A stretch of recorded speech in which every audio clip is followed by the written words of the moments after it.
Welcome to this presentation of Orientation Spring 2021. Magic is all around you.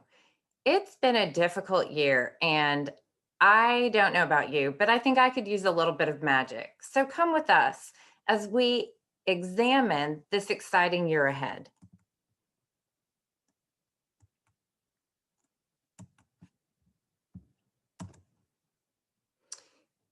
So, we have a wonderful team of assistants here at the Advising Resource Center in the College of Liberal and Creative Arts.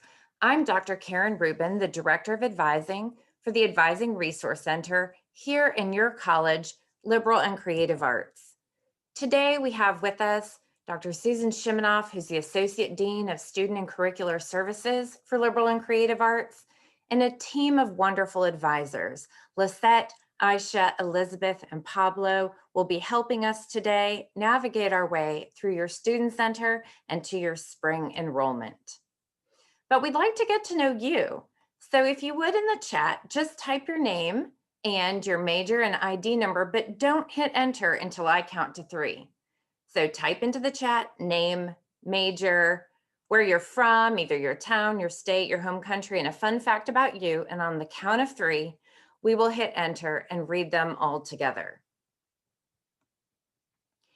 And because we have a moment, as we've been preparing diligently for this day, I want to just get to know you even a little bit more. So, we're going to have a little parade, and it's not going to be a pet parade unless you have a pet who wants to parade, but maybe find a sibling, a parent, an object that inspires you, something that you could show to us that really uniquely reflects what's going on with you right now or reflects your personality. So, let's see what we have here. We'll turn on the gallery view and check out everybody's source of inspiration in this particular moment in time. Okay, let's do a quick overview of the schedule. We are going to tell the story of your curriculum, the story of the structure of your degree program, and we will be engaged in that until about 11:30 or so. Then we're going to have an opportunity for your questions hosted by Pablo, who is a faculty member in the Department of Communication Studies.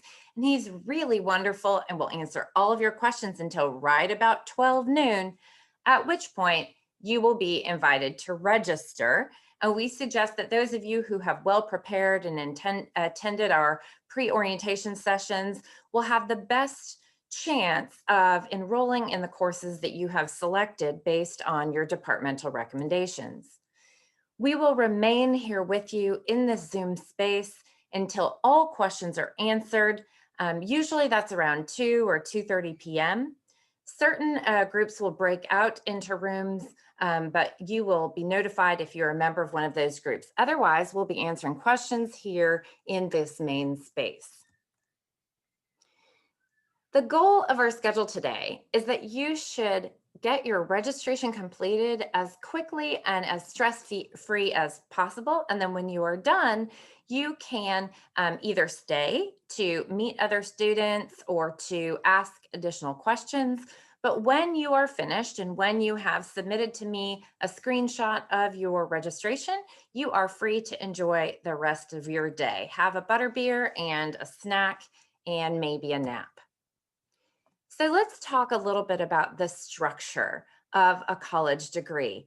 Starting from a 30,000-foot view, looking down upon your entire academic career, we want to consider where you have been as well as where you're headed. So academic degrees are structured in years worth of semesters and in periods of about that represent approximately 30 units each. So your first 30 units represent what we might characterize as a freshman year. The second 30 units up to 60 is your sophomore year, and then 90 units, your junior year. And at 90 units, you would be a senior, and that last period from 90 to 120 is your senior year. And you have done some of this travel already elsewhere, and you come to us at varying points along the route.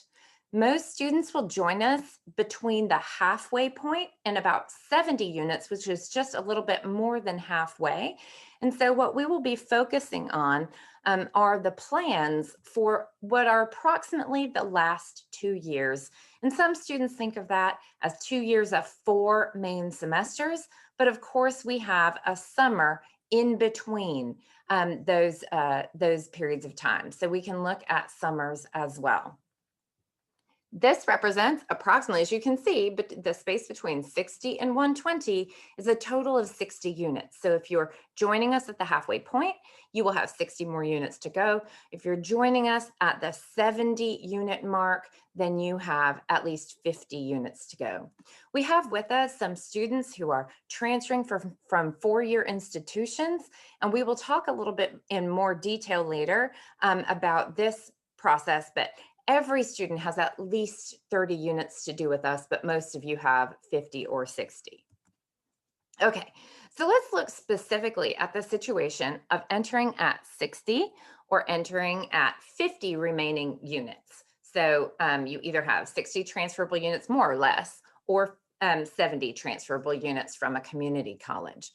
The maximum number of units that we will accept from a community college is 70. So if you've done more than that, you cannot be any closer to the end line than 70 units. That's the closest you can be. So just zooming in on that, we know that these numbers are really significant.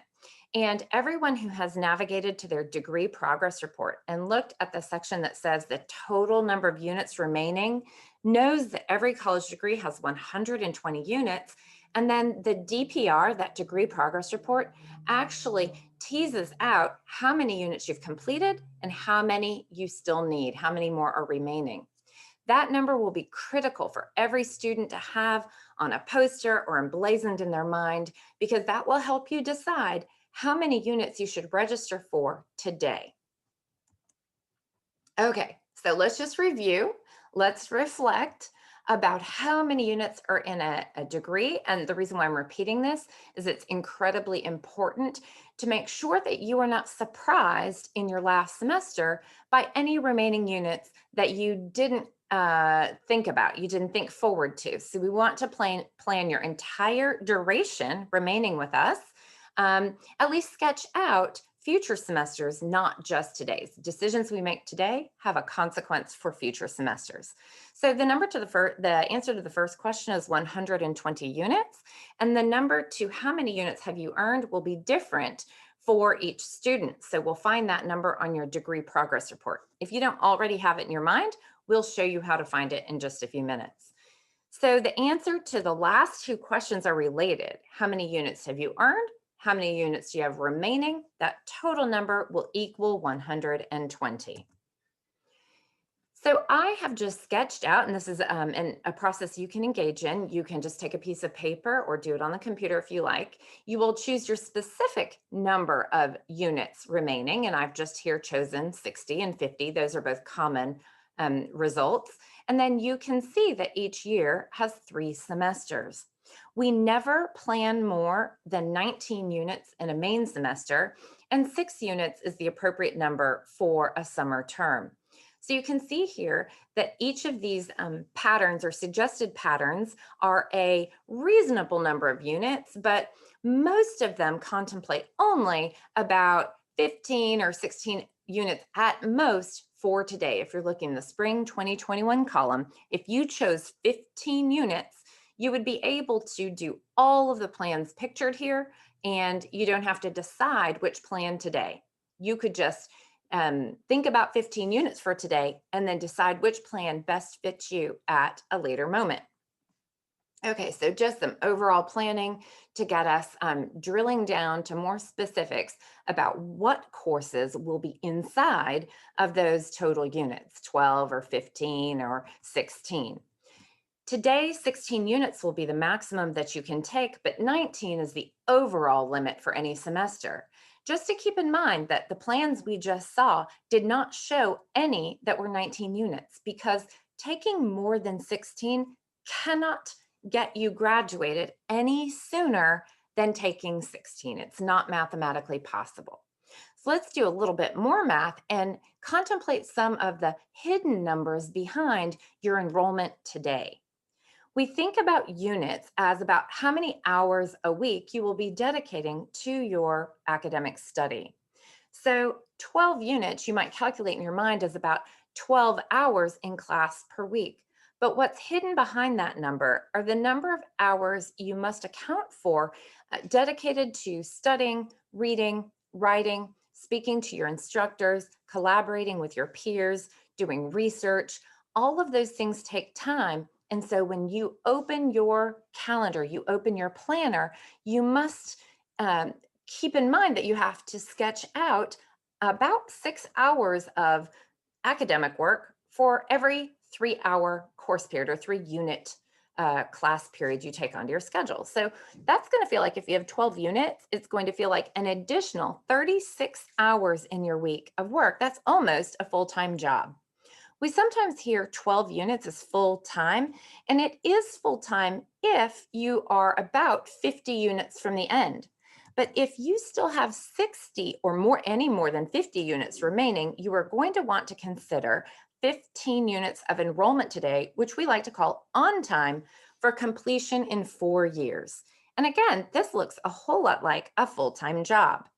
If you take any more units than 19, you must have approval, and this approval will require a GPA of at least 3.0. But as I said earlier, 16 units will be the maximum enrollment today, and that unit limit only increases at open enrollment. So we want to tell you how much hard work it's going to be, but also how much support you will have from the university, from the College of Liberal and Creative Arts, and where you can go to find that assistance. It's a friendly place. It's a place of people dedicated to your academic success, very student-friendly departments and faculty members. And here's just a summary of some of the resources available to you. Our office is the Advising Resource Center. We live in the neighborhood of liberal and creative arts. So we are your home-based advising center for GE or general education and university requirements. So we are not going to guide you about your major requirements because your primary guide after you've completed your general education courses will be your major advisor, and we will help connect you to your major advisor today.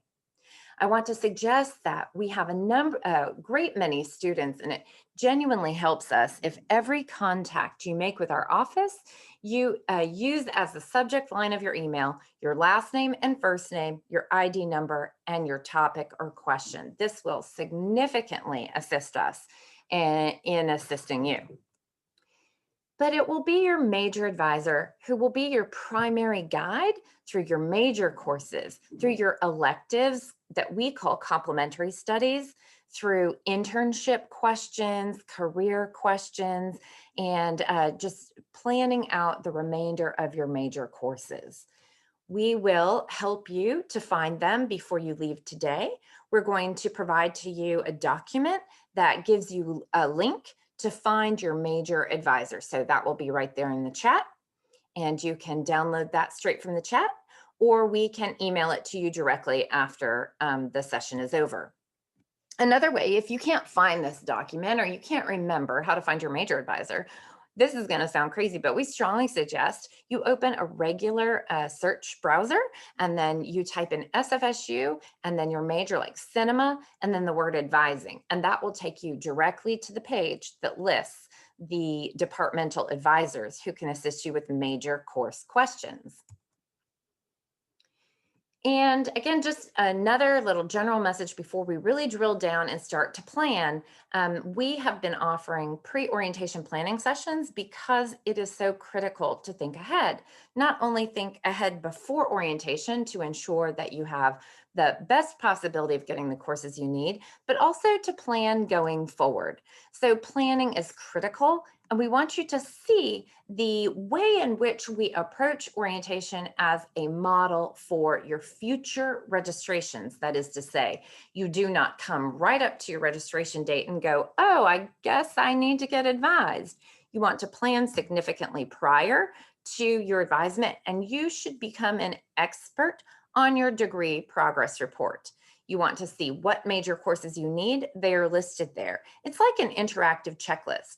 You may also be provided with a paper or PDF checklist from your major department that gives you a bit more clarification and information, but your degree progress report is your job to review frequently, not just once per semester, but continually.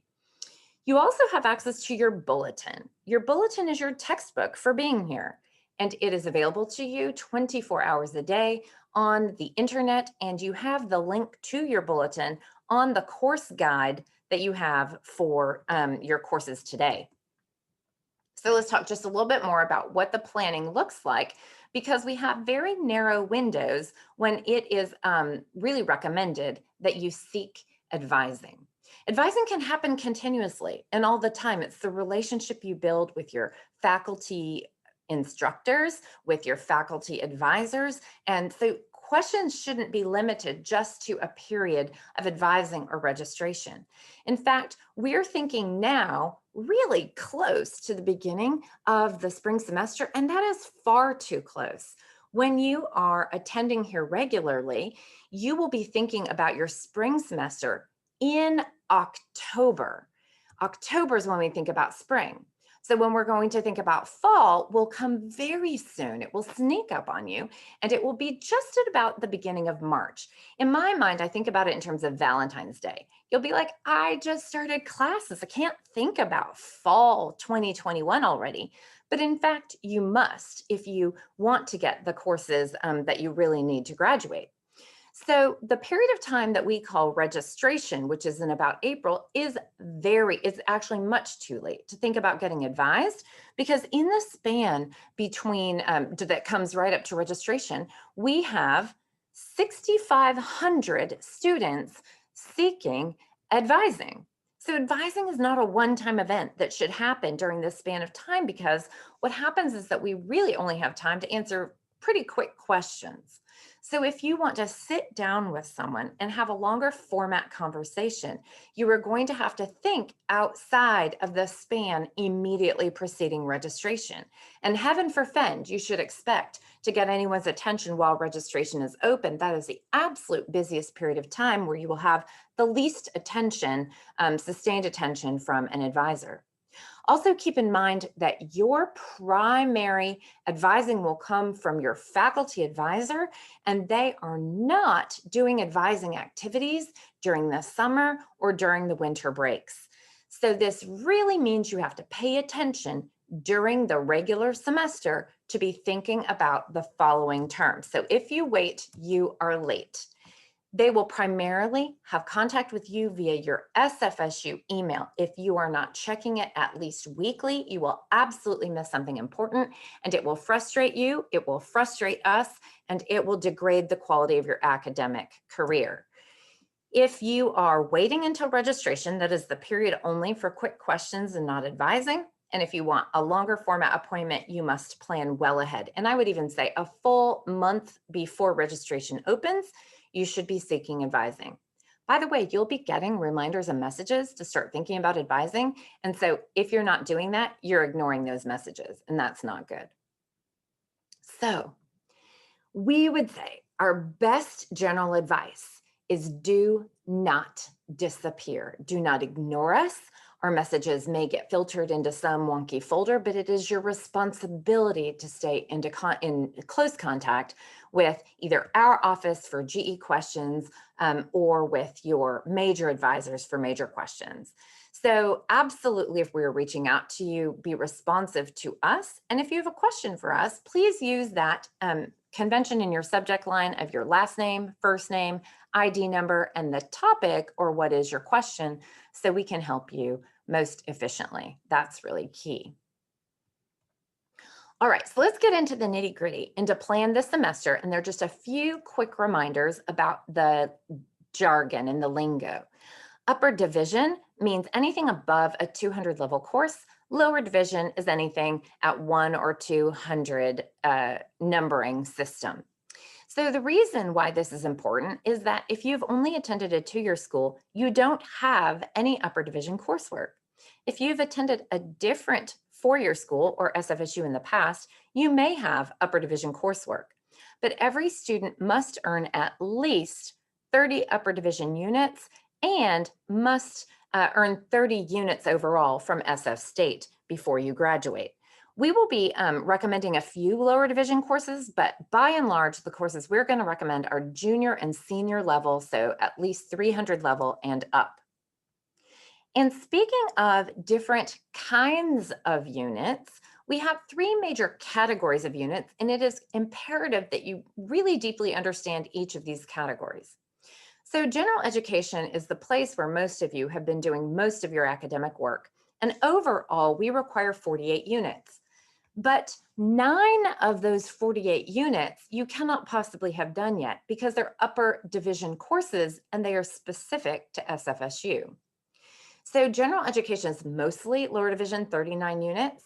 And then we have major courses, which are mostly upper division, but can contain sometimes a few courses that are also lower division. So there's a bit of overlap. Sometimes a major course can live in a GE area. And an example would be Journalism 205, which is an Area C general education course, but also double counts as a major course. So there's some overlap. Another area where there's overlap is in the category of electives. So we think often in terms of my checklist of GE courses, 48 units, my checklist of major courses, usually around 40 or 45 units. And if you complete all of those units, you will not have reached the end line of 120 because 48 units plus, let's say 40 units is only 88. So the difference are electives. Everyone will have a different number of electives depending on how many units you've already had. So electives can be confusing, but they don't need to be confusing. We'll talk a little bit later about what are complementary studies, but for now, you can just think of that as a way to organize 12 units of your electives. Minors are a way to organize maybe 24 units of your electives. So complementary studies, you can think of that as like a little mini minor of just 12 units. More on that in a minute. So you can see that this overlap means that some courses can change their function. The important thing to see here in this representation is that every degree program is at least 120 units, but the way in which your units behave may differ. So a moment ago, I said there were 48 units, and 9 of those are upper division general education courses, so 3 courses UDGE. And in this example, we're saying 40 units are major courses. So in this example, we've said that none of the general education courses are also major courses. There's no overlap in those two categories, and we're only up to 88. That leaves 32 units remaining to get to 120. So any course that is not serving as a GE course or a major course, we would call an elective. Now, 32 units is quite a lot of units, so you could easily do a minor in the number of 32 and have none of those courses overlapping any of the functions. But let me show another example. Let's say that you take your philosophy major and you take all 9 of your upper division GE courses, they're GE courses, but they're also in the philosophy department. So they start with the prefix PHIL. So that means they can double count. They count as general education courses for the upper division GEs. They're also counting toward your major. So do you see that? What that means is that the nature of those courses, that overlap, gives you more electives to work with. So that means that you've just shifted the function one on top of the other, but it doesn't shorten your entire journey. It is still 120 units long. Let's say then that you do 12 units of complementary studies, the definition of which is just 12 units that are not in your major prefix. And none of those 12 units are also functioning as, say, lower division GE courses. You still have a lot of space to make your own free choice and maybe do a minor in addition to your complementary studies. One last example shows a little bit of overlap in the upper division GEs and your major courses. And maybe an example here would be communication studies. Com studies does not offer a UDB course that's science, but it does offer 6 units in UDGE, that is UDC and UDD. So this example shows 2 major courses that are also upper division GEs. If you were in a major that counted your complementary studies inside your GE courses, they were able to find in your lower division GE courses 12 units that met their requirement for complementary studies. That gives you quite a large number of free choice units that you have to decide what they are. And if you have a lot of units coming from your community college, you've probably already done a large number of units.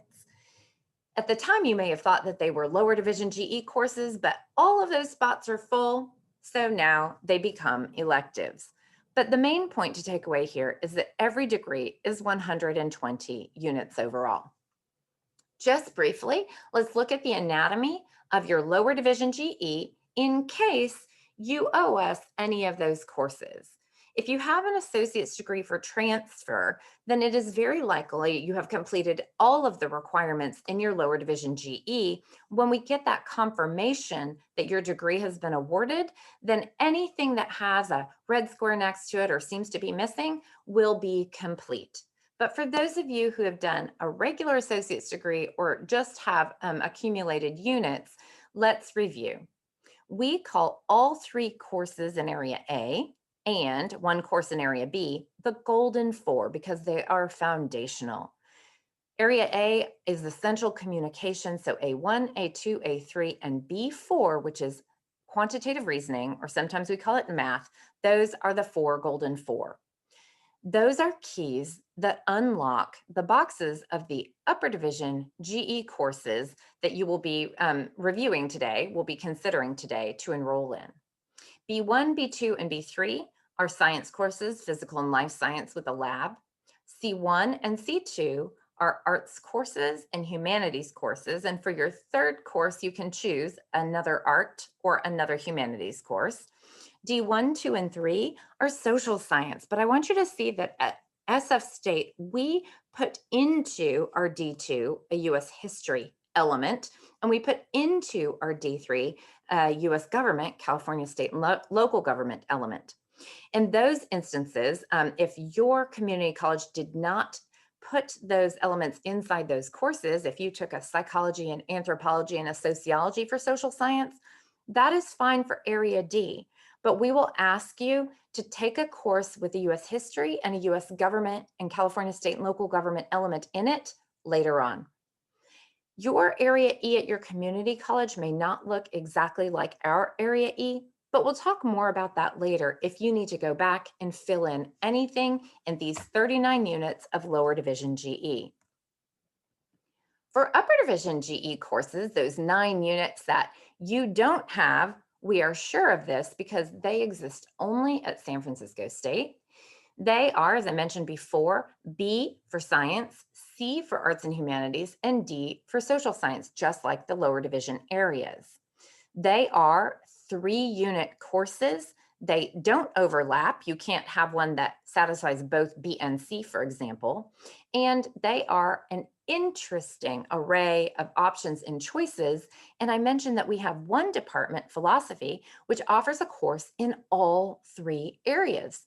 If you were thinking about a minor, for example, taking your upper division GE courses in all 3 areas might be a good way to start down a path toward a minor in philosophy or toward 12 units in philosophy for your complementary studies. Just some thoughts. If you're looking at your DPR and you're following along, you'll see immediately after the area that shows UDB, UDC, and UDD, which should have a red square for everyone because everyone must do it. There's an area with 4 red squares that is under the label of San Francisco State Studies. San Francisco State Studies imbue the courses we offer with the values of SF State. There are 4 of them. One is American, Ethnic, and Racial Minorities. Another one is Environmental Sustainability. The third one is global perspectives, and the fourth is social justice. So we often refer to these by their initials, AERM, ES, GP, SJ, and they are required for every student who is not bringing in an associate's degree for transfer that is in a verified similar major. So right now, what you can think of these attributes or elements, they are not courses. They are ingredients inside other courses, and they can appear in lots of different combinations. So, for example, you might see a distribution of these attributes inside the UDGEs in a number of different ways. They don't all have these attributes. Some have one, some have two, some even have all four in one course. We're not going to worry about acquiring all of these attributes. You can think of them as like flavors or colors or elements of other courses. We're just going to notice if any of the choices you make today have any of these SF state attributes. I mentioned that if you have an associate's degree for transfer, then the gift you get for having completed that and having it verified is that you do not owe these elements of the courses or these SF state studies. So you won't see that go away from your DPR until we get a last round of transcripts that verifies your associate's degree for transfer has been awarded. So just a quick note on transcripts. You've probably sent transcripts to get admitted and transcripts with your last grades on them. But if you have earned an associate's degree for transfer and it was just this past semester when it would be finished, then you may need to send a third set of transcripts. We want to wait until your community college has actually awarded or conferred that degree before you send that set of transcripts.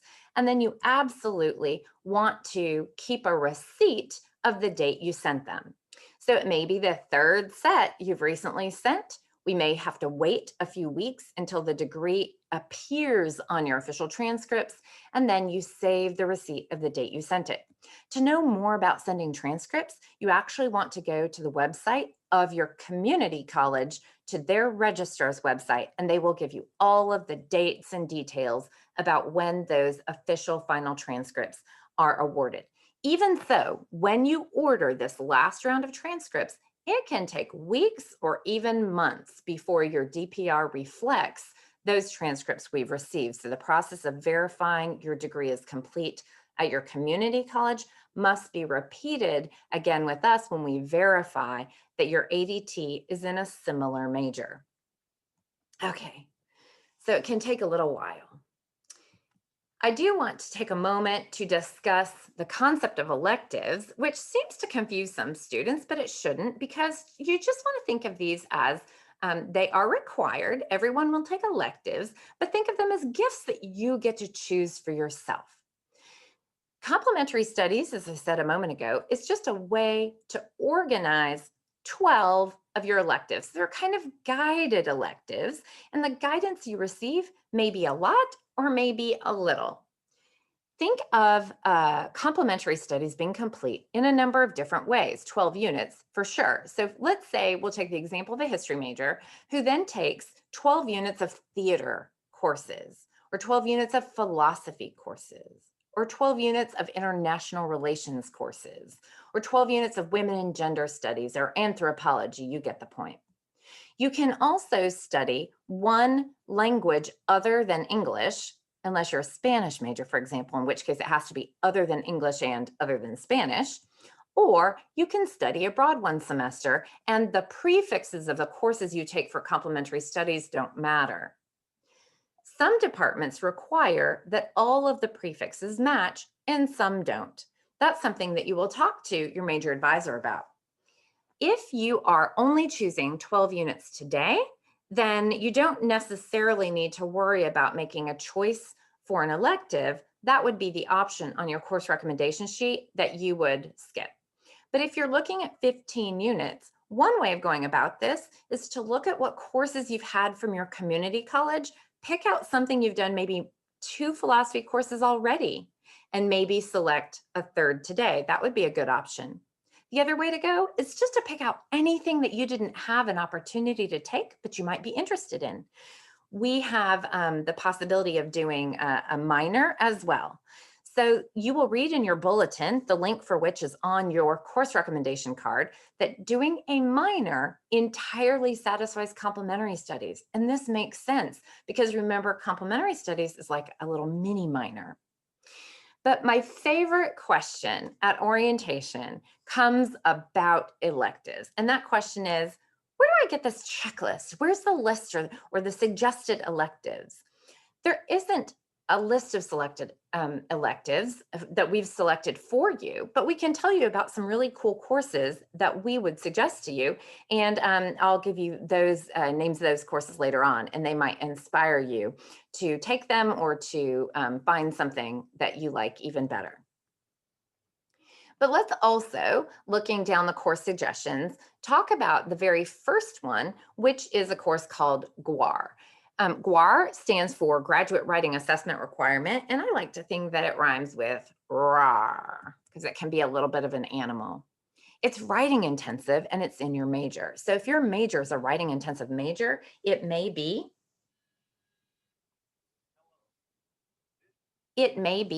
that you take that course today. It may even have a tag on your recommendations that says that this course is required in your first semester. If it is required in your first semester, then you really must preference that course above all others because it is a key that unlocks future boxes to future courses. If you have not already had 2 semesters of writing, you might want to chat with us afterward about whether or not you feel prepared to do what is designed as a 3rd semester of composition or writing. So it would be required in your first transfer semester if it is essential to open other courses later down the line so that you don't fall behind in your degree progress. So everybody should check right now at their on their course recommendation card to see, is GWAR indicated in the formula of courses that you should consider for today. So one of the elements of recommending the courses that we recommended to you was that we consulted with your major departments and asked what would be the perfect arrangement of courses for incoming transfers. So there you see the answer in front of you. But there's a lot going on behind the scenes that you might not see because we have done the work of putting the recommendations together for you, and you're going to have to do this for yourself in every future semester. So please notice that at the very top of the page, you'll see the major courses that we suggest, and they are in the order of importance that we suggest them. Then second, you'll see those UDGE suggested, because if you only have 4 semesters here with us and 3 of these courses, it would be a great idea to put 1 in 3 separate semesters. Or some of you may need to take 2 in this semester, which would leave you 1 for a future semester. And then always to remember that electives will balance out your courses that you select today. Again, if you're looking at 15 units, one of the courses should be an elective of your choice. If you're looking at 12 units, you might be taking major courses and GE courses and saving a conversation about electives for next semester.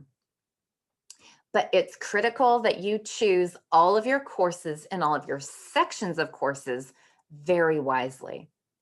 It is very possible that even though we have carefully checked to ensure that there are seats available in the courses we've recommended, they may have closed already. It's that the registration process moves a lot faster than I can go back through and check all of the open sections. So it is your responsibility to ensure that none of the courses or sections are closed. And you know that they're closed by looking in the course search. It will say 0 seats remaining, or by looking in your shopping cart where there will be an indicator saying that the section is closed or waitlisted. You will not get a seat in a closed or waitlisted section, and I strongly recommend you take it out of your cart immediately if any of the courses that you have selected have now turned into closed or waitlisted courses. Please immediately check to ensure that you have no closed or waitlisted sections in your shopping cart, as you will not get a seat in those sections. I'll explain a little bit more about why later if you'd like to know, but for now, just know that you should not have anything that has a triangle or a square. Only green circles will result in a happy, stress-free experience. Design majors are the sole exception, and they have a note on their course recommendation page that explains a little bit more about what they will do about closed courses and sections. All right. So I've talked a lot about the course recommendation sheet, and it has some structure to it that is worth reviewing. So the very first course recommendation comes first because it is the priority. As you go down the list, you will see one or two major courses, sometimes two or three. In the fourth position is usually an upper division GE course recommendation, and in the fifth position would be an elective, or perhaps we've discussed complementary studies. Again, these are the order in which you should add them to your cart. You have videos available to you to show you how to add them to your cart, but I sincerely hope we have no one here who has an empty cart. I hope that we've all been planning ahead and that we have these suggested courses in the cart already. If you need help putting them in your cart, we will stay to help you, but it works best if you are hitting enter directly at 12 noon with all appropriate courses. Again, your bulletin link is available to you, and at the bulletin web address, you will see roadmaps. Keep in mind, though, that the roadmap may not exactly match up with where you are on your journey, and that's the work we have done for these course recommendations. So here are a few courses that you might consider if you're not sure what to do for an elective. We like English language tutoring practicum for those of you who might want to teach English as a second language at some point in your future. We have an upper division area C course called Literary Crossings, which would be well worth considering. And if you weren't aware, we have a museum studies minor, which may be interesting to history majors, anthropology majors, to art majors, or really to anyone at all who might be interested in considering a minor in museum studies or just in taking this course as an elective. But let's get to the degree progress report, because this will be your guide throughout your entire stay with us, and it's located in your student center. You get to your student center a variety of ways. We'll put a link in the chat. You can also always go back to the SFSU homepage and click the login button to get to the gateway. You select Student Center, and then on this drop-down menu under Other Academic, you will see in alphabetical order the offerings there. One of the offerings should be Enroll, but right now we're going to look at the Degree Progress Report. It updates in real time, so not only should you use this as what do I need to take in the future, but you can use it to see if the course you have registered for is actually meeting the requirement you think it meets. So every student, after you register, you should go look at your degree progress report and notice the in progress markers, that diamond that's yellow next to the courses you've just enrolled in. It should also change the number of units that you still need, because it calculates what you've registered for and it assumes that you will complete it all successfully. You should also look at the transfer credit report, and we've reviewed how to get to it in the pre-sessions, but it's here also on the other academic tab. It's important that you review it. We don't know and cannot know whether this report is complete because we don't know what institutions you have attended. So this is also in your student center. Check it carefully and notice if there are any omissions. If anything is in progress, please let us know immediately so that we can urge you to get your transcripts over to us right away. So the transfer credit report, you'll look at, make sure it's complete, and you probably won't revisit this area much in the future unless you have other transfer units. It helps if you expand all of the columns to see what each course translates into at SF State. So if it is coded in one way at your community college, this will do what you can do with assist.org manually, typing in each course, but it expands all the columns and you can see whether or not a course is meeting a particular GE area or other requirement. But before you register, or as you're registering, if you receive any error messages, it's probably because you don't meet the prerequisite. Prerequisites are listed in your bulletin, but they're also in the course search. Every time you see a link, if you click on it, there will be a great deal more information behind that link. And this one shows that this particular course is restricted to certain majors, and you have to have the equivalent of other courses in order to register successfully for it. Sometimes you can get instructor consent, but if you are receiving a registration error today, it's probably because you don't have the prerequisite in place on your student record. So let's quickly review how you're going to find courses if you don't already have them in your shopping cart. You will go either to the front page, sfsu.edu, and then to quick links, and then halfway down it says class schedule. We'll demonstrate this in a bit. But once you get to the class schedule page, bookmark it so you don't have to go all the way back to the main page to find it. If you look at the top of the page, it says quick class search. This can be a little bit confusing because once registration is open and you search for certain courses or certain departments worth of courses, it will show you everything, even things that are closed. And it can be very sad if you get attached to something that you can't have. So we suggest that you scroll down just a little bit on that page to where it says advanced class search. You must ensure that the term is correct. And then the marker, the filter, classes with seats available, will show you everything that you can have. And that's a great deal more happy of an outcome than if you were looking at things with closed sections.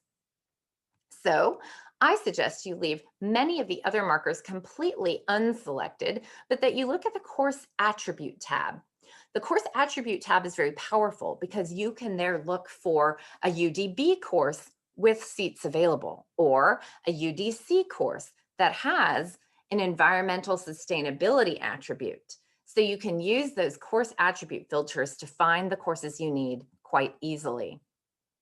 It is imperative, of course, that you do not register for courses that are full, do not get on a wait list, and make sure that you don't leave yourself in the unenviable position of having to scrounge for courses later when you don't get a seat in the course that you want.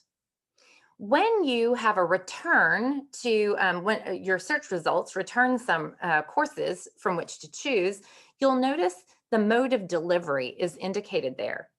If you see a date and time, that means you have to turn up at that date and time. There are no exceptions. That is called synchronous, which means that everyone is in the same place at the same time doing the same thing. That is like sitting in a classroom and engaging with your peers in a class.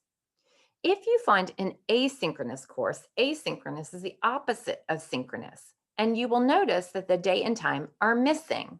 What that means is that you must open your calendar and write down the 3 hours of a week you plan to devote to the classwork in that course.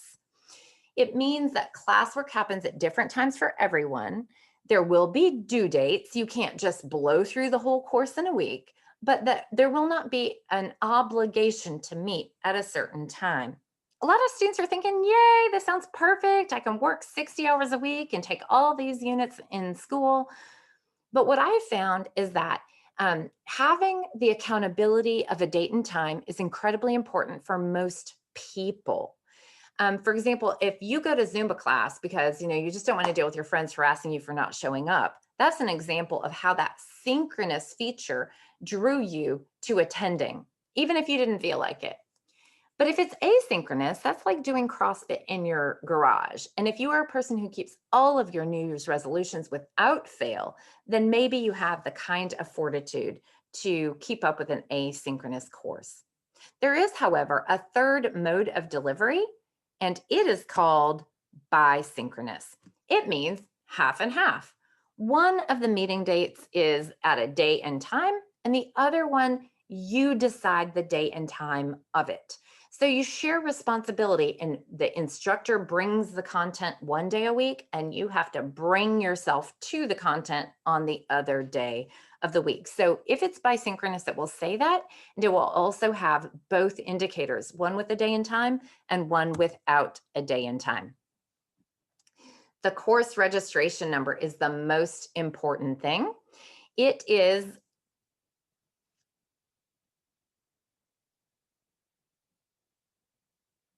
It is the marker that you will need to copy into your clipboard if you are going to paste it into the enrollment feature. And this is the method we suggest. So we will demonstrate that a little bit later. And we have videos on our website that demonstrate how to enroll with this web-based feature rather than with the inside the Student Center version, which students relate to us can sometimes be buggy. But in order to navigate to the enrollment tab in your Student Center, you have to get to the Student Center. So on your gateway, you can choose either schedule classes or academics. It takes you to the same place, and then access the Student Center.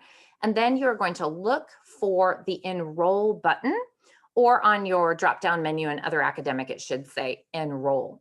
You need to make sure that the term is properly selected and select continue.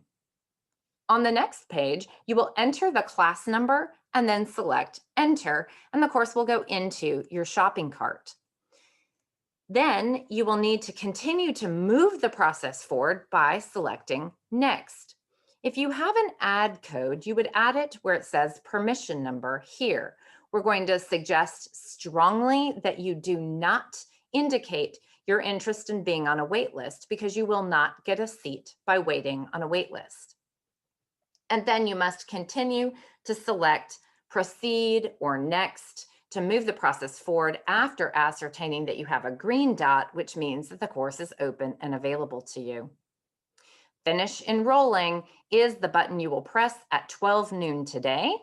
And what our sincere hope for you is that you get all green checks, which indicates that your enrollment has been successful. So your very last step will be to send me a screenshot of your beautiful list of courses on the main Student Center dashboard. I've shown an example of it here to you. This is what I would love to see a screenshot of for you in my email. You all have my email, and it's here on the screen as well. Tell me also, if you would, what you're most excited about in the coming year.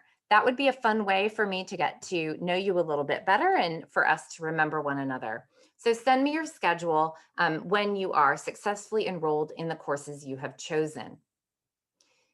We will ask you to find your major advisor, and we will do that by identifying your major advisor, writing an email to them, introducing yourself, and setting that email to send on or after January 20th when they are back in the office.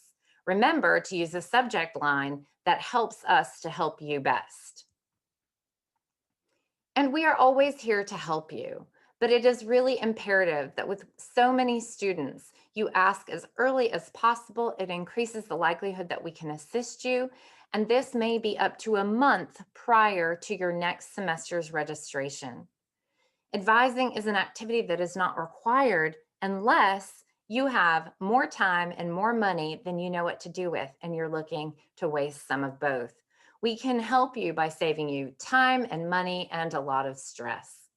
So now I'll introduce to you our celebrity special guest, and we'll take your questions and answer them at this time.